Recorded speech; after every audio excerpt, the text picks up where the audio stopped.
Pagpalang araw naman po sa inyo lahat. Good morning po. I-share ko po sa inyo ang pamamaraan ko upang malaman kung anong gumagambala sa tao. Iwagan ng Pangasinan po. Sana po bago ko umpisa ay mag-subscribe, mag-like and share para updated po kayo sa susunod kong video. Maraming salamat. Una po ay magdasal po kayo ng isang ama namin at isang walati. Narito po.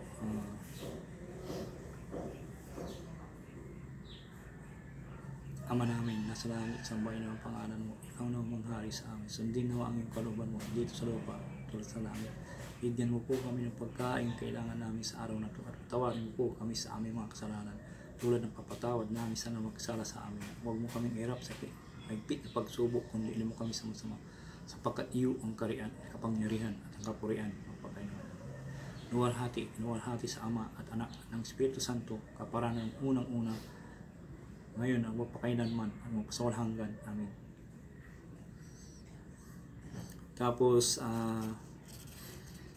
isunod po itong orasyon na to para malaman nyo kung ano ang gumagambala sa tao, sa pasyente nyo.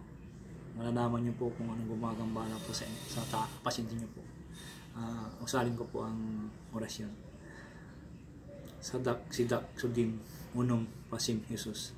Sadak sidak sudim unong pasim Jesus. Sadak sidak sudim unong pasim Jesus. Usalin po ng 3 times sa isip po lamang po. At hip po sa tuktok ng pasyente ng 3 beses ng pakros. At sa katignan po ang daliri ng pasyente at pagpantayin ang hiniliit po. Tingnan nyo po ang daliri ng pasyente at pagpantayin po yung hiniliit. Ganito po. Pagpantayin nyo po ito, yung hiniliit po niya. Kung nyo pong guhit. Kung ang hiniliit po niya ay pag mahaba po ang hilit sa kanang daliri ay halimbawa mahaba yung kanang nililiit po ay pinukulam at binabarang. Pero kung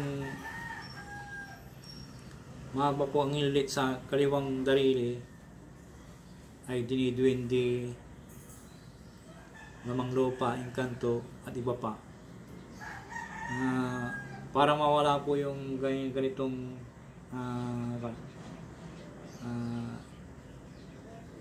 mga gumagambala sa tao ay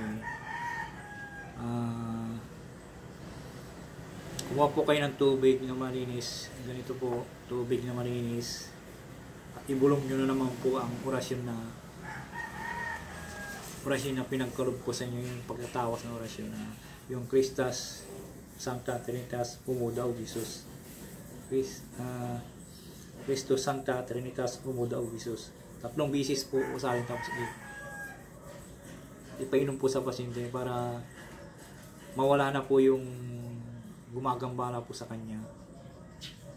At ihipon nyo, usalin nyo naman po ulit yung Christus Sancta Trinitas Umudaw Jesus. Ihip po sa mula tuktok hanggang pababa, likod, hanggang sa tiyan, lahat po. Ganun nyo po.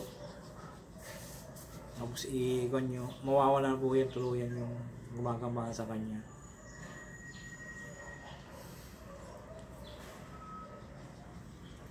Mawawala na po yung tuluyan yung gumagambala sa kanya.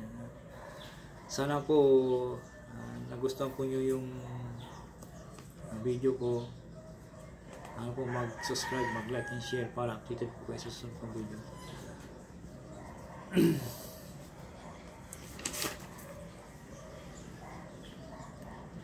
Maraming salamat po. Ito po yung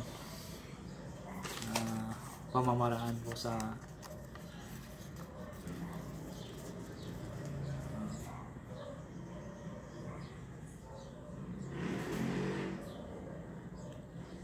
pamamaraan ko po sa para makita yung gumagambala sa kanya.